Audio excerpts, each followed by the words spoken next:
Broker बोले घास पे इसके सवारी। जी हाँ, क्या कह रहे हैं ब्रोकर इस समय बाजार की इस गिरावट पे? कहाँ पे है खरीदारी की सलाह, कहाँ कर सकते हैं बिकवाली? हर्ष से पूछते हैं। हर्ष, आज की पहली टिप्पणी किस पर है? जी, नाइका की सबसे पहले बात करते हैं। नाइका को लेकर लगातार ब्रोकरेज की रिपोर्ट आ रही है। जेफरीज की रिपोर्ट है, खरीदारी की सलाह 350 रुपये प्रति शेयर के भाव के उन्होंने टारगेट्स दिए हैं। सबसे पहले उन्होंने कहा कि जो ग्रॉस मर्चेंडाइज वैल्यू है FY30 तक जो है उसको 2 से 2.5 गुना 3 गुना तक बढ़ने की संभावना इनको दिख रही है। एबिटा की बात करें तो ये मान के चल रहे हैं कि FY30 तक 4 से 5 गुना की ग्रोथ की उम्मीद देख रहे हैं ब्रोकरेज यहाँ पे। इसके अलावा 40% से ज़्यादा का रिटर्न ऑन कैपिटल एम्प्लॉयड ये मान के चल रहे हैं कि कंपनी हासिल कर लेगी, इसका लक्ष्य लेके चल रही है।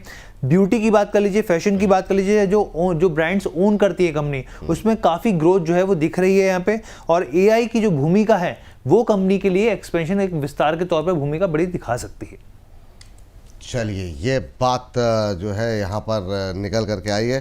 प्रदीप सर से पूछते हैं। ये बात पता करने में जेफरीज को बड़ा लंबा समय लगा, लेकिन प्रदीप सर जो है बहुत पहले प्रमोटर से लेके हर चीज़ पूरा एनालिसिस कर चुके हैं। प्रदीप सर, टिप्पणी आपकी, सहमत हैं जेफरीज से या जेफरीज आपसे सहमत हो गया सर? जेफरीज हमसे सहमत हो गया है। मुझे लगता है वही 302 के आसपास का भी प्राइस है। कल भी आई थिंक मैंने कॉल दिया था। इजीली शॉर्ट टाइम में 1-1.5 हफ्ते का टाइम देंगे तो 320 का टारगेट, और थोड़ा लंबा टाइम चाहिए इसके लिए 350 टारगेट के लिए। मुझे लगता है कि एक बार अब 2 क्वार्टर का व्यू लेके चलिए, 350 भी ऑन द वे। बहुत बढ़िया बेस फॉर्मेशन हुआ था 240-245 के आसपास। उसके बाद कभी भी 240 के नीचे क्लोजिंग नहीं हुआ, उसके बाद लगातार एक हायर हाई फॉर्मेशन है, और 300 के ऊपर सस्टेन करना बहुत इंपॉर्टेंट था और अभी हो भी रहा है। तो 350 ऑन द वे बहुत जल्दी आपको आते हुए दिखाई देंगे। बने रही, कोई प्रॉब्लम नहीं है। चलिए ठीक। इस बीच द आर्टिस्ट जी कह रहे रिलायंस EGM पर भी बात करो ना, बार बार बात करके अधूरा छोड़ देते हैं। 1 बजे डिस्कस कर लेंगे सर, है ना? तब तो टाइम भी रहेगा, रजत सर से डिस्कस कर लेंगे। चलिए आगे बढ़ते हैं। लेकिन सर, पहले जब आप डिस्कस करते थे तो प्रमोटर के बारे में बहुत देर तक बताते थे, आज आपने सिर्फ शेयर के बारे में बताया। तो चलिए ठीक है। सर, ये प्रोडक्ट भी काम में ले रहे हैं वैसे नाइका का, जितना मुझे अपडेट है। अच्छा, नहीं, तभी स्मार्टनेस बढ़ती जा रही है। कुछ प्रोडक्ट गिफ्टिंग के काम में ले रहे हैं, इसीलिए नाइका को भी गिफ्टिंग के लिए। हाँ, ये ठीक है सर, बढ़िया प्रोडक्ट है। चलिए, बहुत शानदार। आप खुद की भी देखिए ना, मतलब जो है लगातार, मतलब चेहरे पे ग्लो बढ़ता जा रहा है। हर्ष, अगली कंपनी जी, वरुण बेवरेजेस की बात कर लेते हैं, आगे बढ़ते हैं यहाँ पर। और वरुण बेवरेजेस को देखिए, CLSA की रिपोर्ट, आउट परफॉर्म की रेटिंग और 654 रुपीज़ प्रति शेयर के भाव के इन्होंने टारगेट्स दिए। अब इनका ये कहना है कि जिस तरीके से कंपनी ने जापान की जो डेयरी बेस्ड यहाँ पर ड्रिंक कंपनी है यहाँ पे कैल्पीज, उसके साथ जो टाई अप किया है मैन्युफैक्चरिंग को लेकर, मार्केटिंग और बिक्री डिस्ट्रीब्यूशंस को लेकर, वो काफ़ी इनको पसंद आ रहा है। इनका मानना है कि कंपनी के पोर्टफोलियो में प्रीमियम डेयरी बेस्ड जो है यहाँ पर प्रोडक्ट्स होते हुए दिखेंगे। यहाँ पर कंपनी को रेडी टू ड्रिंक जो है बेवरेजेस उसमें शामिल होता हुआ दिखेगा। एक और प्लस पॉइंट आता हुआ दिखेगा यहाँ पे। साथ में मैन्युफैक्चरिंग और डिस्ट्रीब्यूशन नेटवर्क जो है वो कंपनी और आगे बढ़ाती हुई दिखेगी, अपनी मजबूती मिलती हुई दिखेगी। और प्रीमियम बेवरेज सेगमेंट में जो है कंपनी की जो स्ट्रेंथ है और आगे मजबूत होती हुई दिखेगी। चलिए, 651 रुपये तक के टारगेट यहाँ पर निकल के आए। CLSA की रिपोर्ट, आउट परफॉर्मेंस की रेटिंग। वरुण बेवरेजेस इधर हाल फिलहाल में बहुत सारे टेक्निकल एनालिस्ट के भी रडार पे रहा है। बाला मैम, आप कैसे देख रही हैं? CLSA की इस रिपोर्ट से सहमत हैं आप? यस, टारगेट से सहमत हूँ, करंट एंट्री से नहीं। डिस्क्लोजर 415 रुपए के भाव पर ऑलरेडी मेंबर्स को हमने एक इन्वेस्टमेंट आइडिया के तौर पर बाय करा के रखा हुआ है। हमारे टारगेट 650 के पार तक के है। सो अभी भी हम लोग बीच में ही है और अच्छा खासा मूवमेंट हुआ। अब आपको खरीदना है तो आप लोग थोड़ा सा डिस्काउंट प्राइस पर जरूर एक्सपेक्ट कर लीजिए। अभी 534 रुपए का भाव चल रहा है। कहीं भी आपको 520 के आसपास मिले तो आप खरीदारी का विचार कर सकते हैं। I agree with this.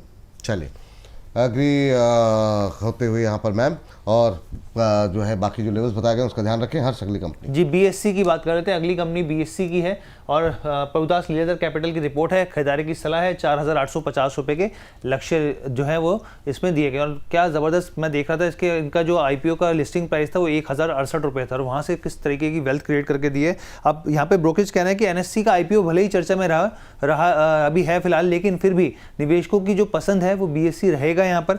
इसके अलावा उन्होंने कहा कि सेंसेक्स और बेंजी बैंकैक्स की वीकली कॉन्ट्रैक्ट्स के हिसाब से अगर आप देखें तो डेरिवेटिव्स कंपनी का जो बिजनेस है वो काफ़ी मजबूत दिख रहा है यहाँ पे।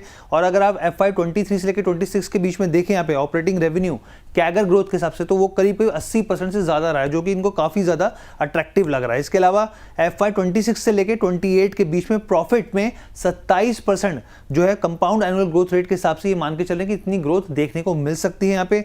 मार्केट पोजीशन काफ़ी मजबूत है, जो एंट्री बैरियर्स होते हैं वो भी काफ़ी ऊंचे हैं यहाँ पे।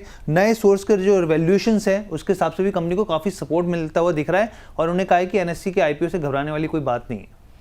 चलिए ठीक है, NSE के IPO से घबराने वाली बात नहीं है। क्या व्यू रहेगा सर यहाँ पर रचित सर आपका BSE को लेकर के?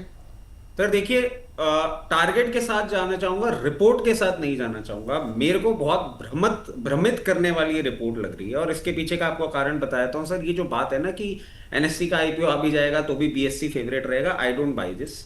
NSE till date holds around more than 85% of equity volume of the entire country. और अगर डेरिवेटिव ट्रेड्स की हम बात करते हैं तो अलग अलग सेगमेंट पे 75 to 93% एक्सपोजर है आज भी NSE का in comparison to BSE। BSE का फोटे है SME और BSE का फोटे है जो BSE स्टार जो म्यूचुअल फंड है वो है। ये लेवल्स आपको जरूर आते हुए दिखेंगे, बट NSE की अपनी इंपॉर्टेंस है और उसके IPO की भी एक अलग वैल्यू रहेगी। खरीदने के लिए मैं यहां पे नहीं बोलूंगा, अगर इन लेवल्स के लिए आपको खरीदना भी है थोड़ा सा कूल ऑफ करने दें। कहीं भी 3360 से 3580 की रेंज में BSE जब आपको देखने को मिले तब खरीदने के सोचिएगा और 4850 रुपए आने में हो सकता है अब इसको थोड़ी सी गति इसकी धीमी हो और 1 से सवा साल लग जाए। चलिए ये बात है। लास्ट काउंटर हर्ष बताइए जी। एम्बर एंटरप्राइजेस की बात कर लेते हैं यहाँ पर, और CLSE की रिपोर्ट है, आउट परफॉर्म की रेटिंग 8100 रुपये प्रति शेयर के यहाँ पे उन्होंने टारगेट्स दिए। सबसे पहले उन्होंने कहा कि स्मार्टफोन, अगर आप स्मार्टफोन की बात करें यहाँ पे तो कंपनी जो है यहाँ पर मैन्युफैक्चरिंग में एंट्री करने जा रही है, इनको काफ़ी पसंद आ रही है ये चीज़। दूसरी चीज़ यहाँ पे उन्होंने कहा कि ओप्पो इंडिया के साथ जो स्मार्टफोन निर्माण का जो समझौता है ये हो सकता है आने वाले सालों में गेम चेंजर के तौर पर स्थितियाँ देखने को मिले। ओप्पो ग्रुप ब्रांड से करीब 1 से लेके 1.5 करोड़ यूनिट के अवसर जो हैं वो दिख रहे हैं इनको यहाँ पे। डील से वैल्यूएशन में लो डबल डिजिट से हाई टीन्स तक की बढ़ोतरी देखने को मिल सकती है यहाँ पे। और इसके अलावा इन्होंने कहा कि डिक्सन टेक्नोलॉजीज पर कंपटीशन का दबाव बढ़ सकता है, EMS बिजनेस में नए ग्रोथ की शुरुआत हो सकती है। ये बात यहाँ पर निकल करके आई है अंबर इंटर को लेकर के, या ओप्पो के साथ जो टाइप किया उसके बाद 8100 के टारगेट निकल के आ रहे हैं। नंबर मेरे ख्याल से अब प्रदीप सर का है ना? हाँ प्रदीप सर बताइए सर। 7870 चल रहा है, 8100 का टारगेट है। मैं समझ नहीं पाता हूँ रिपोर्ट बनाने का इतना मेहनत क्यों करना है। मुझे लगता है कि विपुल जी रेसिस्टेंस है मल्टीपल टाइम्स चार्ट में और 8375 8300 के आसपास मुझे लगता है कि एक डीप के लिए वेट करना चाहिए। वो डीप आपको एक बार 7250 से 7300 के बीच में मिलेंगे, यहाँ पे बाई करने का सलाह रहेगा। इजीली आपको 8100 का जो टारगेट है वो आपको आते हुए दिखाई देंगे। लेकिन अगर आप पूछेंगे कि क्या होने वाला है, फर्स्ट यहाँ पे प्रॉफिट बुकिंग ही चांसेस लग रहा है। और रचित जी ने जो अभी BSE को लेके कमेंट किया परफेक्टली मैं इससे एग्री करता हूँ और मुझे लगता है कि उन्होंने जिस तरीके से एक्सप्लेन किया है बहुत बढ़िया।